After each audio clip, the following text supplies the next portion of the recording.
teman-teman semua, perkenalkan saya Kades Manis Cahyani dengan NIM 217120611074. Sebelumnya saya ucapkan panganjali umat Om Swastiastu.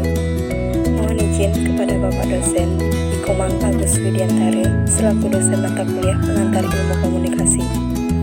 Di sini saya akan mempresentasikan materi yaitu inti komunikasi.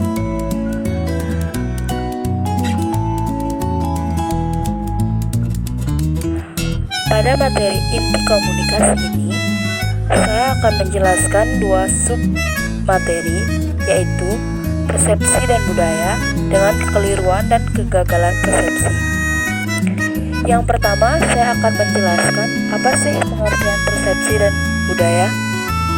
Persepsi adalah proses internal yang memungkinkan kita memilih, mengorganisasikan, dan menafsirkan rangsangan dari lingkungan kita, dan proses tersebut mempengaruhi perilaku kita.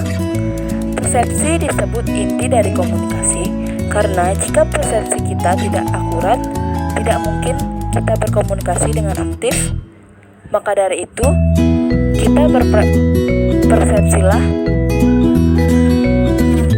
yang menentukan kita memilih suatu pesan dan mengabaikan pesan yang lain. Semakin tinggi derajat kesamaan persepsi antara individu, semakin mudah dan semakin sering mereka berkomunikasi dan sebagai konsekuensinya.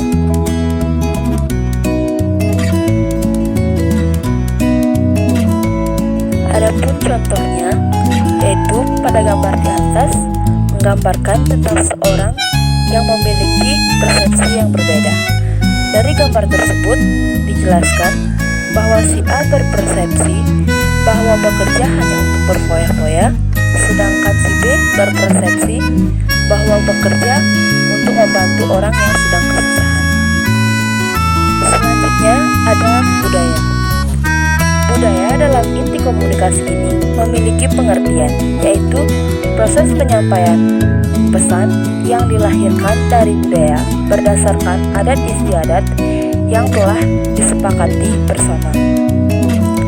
Dalam persepsi juga terkait dengan budaya, contohnya seperti agama, ideologi, tingkat intelektual, tingkat ekonomi, pekerjaan, dan cita rasa sebagai faktor-faktor internal yang jelas mempengaruhi persepsi seorang terhadap realita. Selanjutnya, ada 6 unsur budaya menurut Larry A. Samovitz dan Richard A. Porter, yaitu yang pertama, kepercayaan, nilai, dan sikap. Kepercayaan adalah anggapan subjektif bahwa suatu objek atau peristiwa punya ciri atau nilai tertentu atau dengan tanpa bukti. Nilai adalah komponen evaluatif dan kepercayaan kita mencakup kegunaan, kebaikan, estetika, dan kepuasan. Jadi, nilai bersifat normatif, memberitahu suatu anggota budaya mengenai apa yang baik dan buruk. Sikap adalah tanggapan reaksi seorang terhadap objek tertentu yang bersifat positif atau negatif. Yang kedua, ada pandangan dunia. Pandangan dunia adalah orientasi budaya terhadap Tuhan, kehidupan, kematian, alam semesta, kebenaran, materi, dan isu-isu filosofi lainnya yang berkaitan dengan kehidupan. Contohnya yaitu Islam mempunyai pandangan bahwa manusia adalah khalifah, yakni wakil Tuhan di bumi. Akan tetapi, dalam pandangan Barat, manusia adalah pusat atau pengendalian alam yang menguasai nasibnya sendiri. Ketiga, ada organisasi sosial. Organisasi sosial adalah sekumpulan orang-orang yang jelas atau masyarakat yang mempunyai suatu tujuan sehingga bisa membentuk lengkap lembaga sosial atau organisasi dengan tidak melanggar peraturan-peraturan yang ada di negara tersebut, baik yang berada hukum maupun yang tidak berada hukum. Organisasi yang kita masuki, formal atau informal, juga mempengaruhi kita dalam mempersepsikan dunia dan kehidupan ini, yang ada pada gilirannya mempengaruhi perilaku kita. Yang keempat ada tabiat manusia.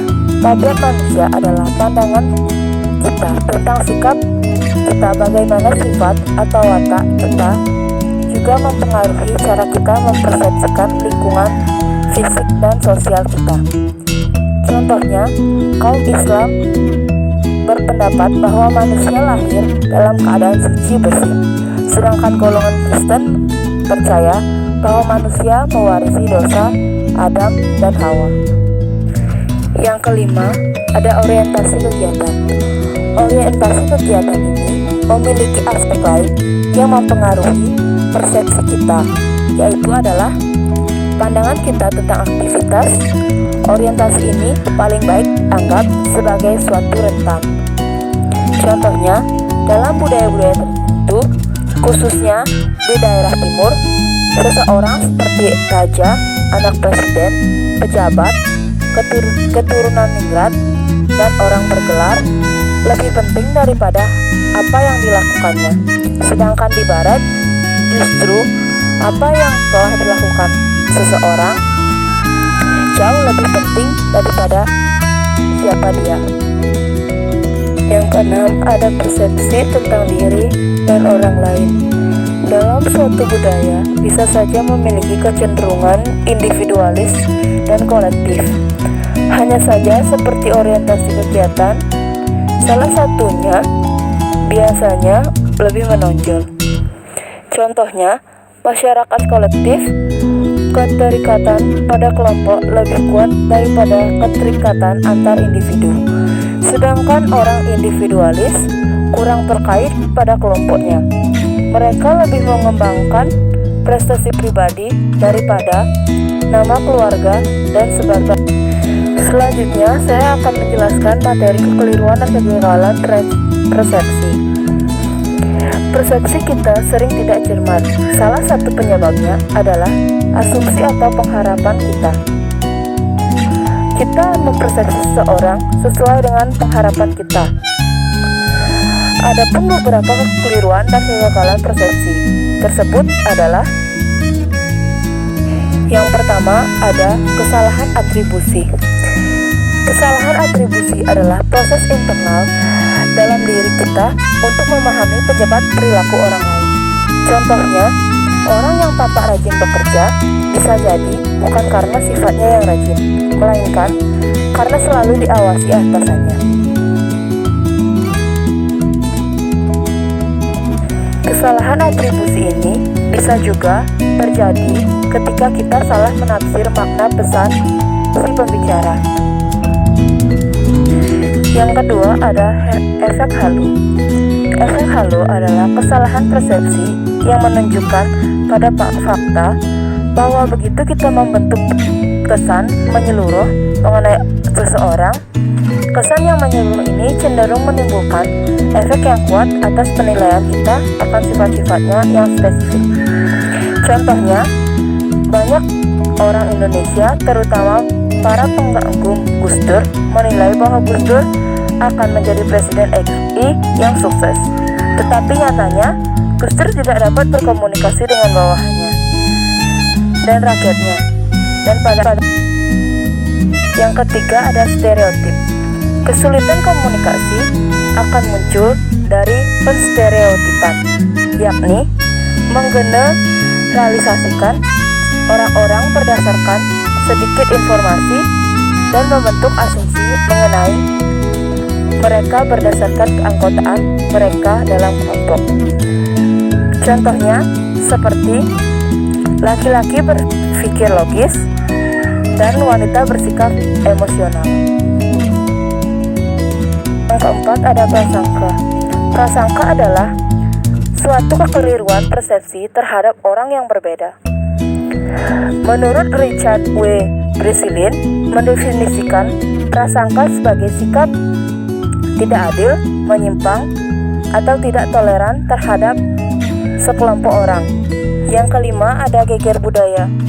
Lansen menyatakan bahwa geger budaya adalah suatu bentuk ketidakmampuan menyesuaikan diri yang merupakan suatu reaksi terhadap upaya sementara yang gagal untuk menyesuaikan diri dengan lingkungan dan orang-orang baru.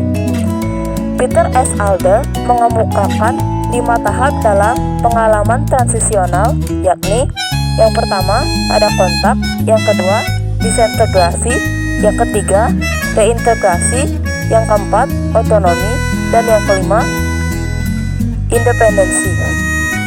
Sekian dari materi yang dapat saya jelaskan. Jika ada kesalahan kata, mohon dimaafkan. Saya ucapkan terima kasih.